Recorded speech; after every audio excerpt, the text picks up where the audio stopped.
मंदिर की गहराई में एक भयावह शक्ति छिपकर हमला करने की प्रतीक्षा कर रही थी। हवा धूप और सड़न की गंध से घनी थी और टिमटिमाती मशालें दीवारों पर भयानक छाया डाल रही थी।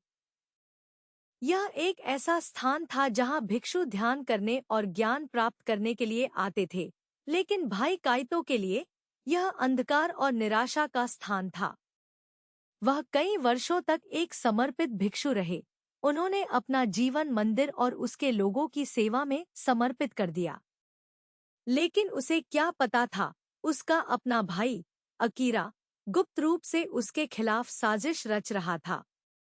अकीरा को मंदिर के भीतर काइतो की स्थिति और प्रभाव से ईर्ष्या होने लगी थी और उसने अपने भाई के बारे में झूठ और आधा सच फैलाना शुरू कर दिया था। अन्य भिक्षु, जो कभी काइतो के प्रति वफादार और भरोसेमंद थे, उसके खिलाफ होने लगे। उन्होंने उसे एक गद्दार, एक झूठे भविष्यवक्ता के रूप में देखा जिसने उन्हें वर्षों तक धोखा दिया था। काइतो विश्वासघात से अनजान, भक्ति और विनम्रता के साथ मंदिर की सेवा करता रहा। लेकिन जैसे जैसे दिन बीतते गए, उसे एहसास होने लगा कि कुछ गड़बड़ है। वे भिक्षु जो कभी मुस्कुराकर सम्मान के साथ उनका स्वागत करते थे, अब उनसे दूर हो गए। उनकी आंखें संदेह और घृणा से भर गईं। अंतिम झटका तब लगा जब महायाजक खुद काइतो के खिलाफ हो गया और उसे विधर्मी और देशद्रोही करार दिया। एक समय के वफादार भिक्षु को मंदिर से बाहर निकाल दिया गया, अकेले अंधेरे में भटकने के लिए छोड़ दिया गया।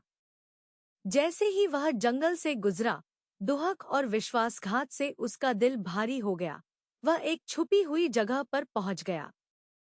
समाशोधन के केंद्र में एक प्राचीन पेड़ खड़ा था। इसकी शाखाएं उम्र के साथ मुड़ और टेढ़ी मेढ़ी हो गई थी और ट्रंक में उकेरे गए अक्षरों में, जो जीवित सांपों की तरह हिलते और छटपटाते प्रतीत होते थे, एक ही वाक्यांश था, मैं वही हूँ जो तुम्हारा इंतजार कर रहा था।